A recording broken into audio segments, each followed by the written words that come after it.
Hello!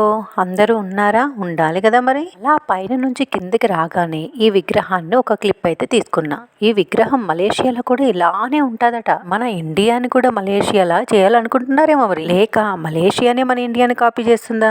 ఏదైతే అదైంది, మనకెందుకులే.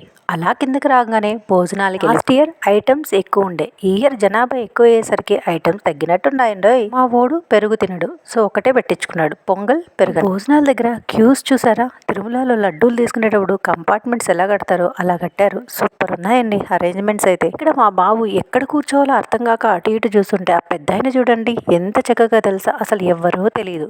ఏయ్ రారా ఇలా అని పిలిచి మరీ కూర్చోబెట్టుకున్నాడు. ప్లేట్ మా వారి పైన పెట్టుకుని తింటుంటే ఆ పెద్దాయన అరే ఇలా చేయి చాచి చేయి పైన పట్టుకొని తినరా అని గదమాయిస్తున్నాడు. సిటీస్లో లాగా ఎవరు ఎటుపోతే మాకేంటి అని అనుకునే వాళ్ళు కాదు ఈ పల్లెటూళ్ళలో. అదే మరి మన వాళ్ళంటే.